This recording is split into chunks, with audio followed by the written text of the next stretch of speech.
বাংলাদেশ জাতীয়তাবাদী যুবদল কেন্দ্রীয় নির্বাহী কমিটির সাবেক আন্তর্জাতিক বিষয়ক সম্পাদক SM মিল্টন সরকারের পিতা মরহুম মোহাম্মদ শওকত আলী সরকারের বিদেহী আত্মার মাগফিরাত কামনায় শ্রীপুর উপজেলা শৈলাট গ্রামের শৈলাট উচ্চ বিদ্যালয় মাঠে কুলখানি ও দোয়া মাহফিল অনুষ্ঠিত হয়েছে।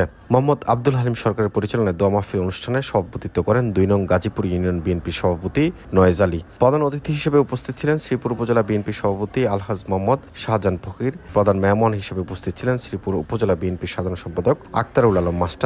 বিশেষ অতিথি ছিলেন গাজীপুর জেলা বিএনপির সাবেক সিনিয়র সহসভাপতি ডাক্তার শফিকুল ইসলাম আকন্দ, বাংলাদেশ জাতীয়তাবাদী যুবদল কেন্দ্রীয় নির্বাহী কমিটির সাবেক সিনিয়র সহসভাপতি মুর্তাজুল করিম বাদরু, শ্রীপুর উপজেলা বিএনপির সহসভাপতি শেখ আব্দুর রাজ্জাক, বাংলাদেশ জাতীয়তাবাদী কৃষক দল কেন্দ্রীয় নির্বাহী কমিটির সাবেক আন্তর্জাতিক বিষয়ক সম্পাদক মাসুদ রানা, শ্রীপুর উপজেলা যুবদলের সভাপতি সরোয়ার হোসেন, টঙ্গী পূর্ব থানা যুবদলের সাধারণ সম্পাদক নাজমুল হোসেন মন্ডল, শ্রীপুর উপজেলা ছাত্রদল সদস্য সচিব আমিনুল ইসলাম সরকার, শ্রীপুর পৌরসভা ছাত্রদল আহ্বায়ক মামুন আকন্দ। এছাড়া উপস্থিত ছিলেন আব্দুল হাকিম পিন্টু, মোহাম্মদ হালিম মন্ডল, সিরাজুল ইসলাম জুয়েল মন্ডল, আরিফুর রহমান মন্ডল, মোহাম্মদ মুস্কেদুল মুমিন, নুরুল ইসলাম নুরি।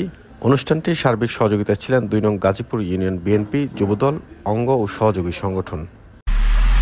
এমআইবি সংবাদ ও সংবাদ সংশ্লিষ্ট অনুষ্ঠান দেখতে ভিজিট করুন www.mibtelevision.tv ও facebook.com/mibtelevision.tv এবং সাবস্ক্রাইব করুন youtube.com/mibtelevision এ।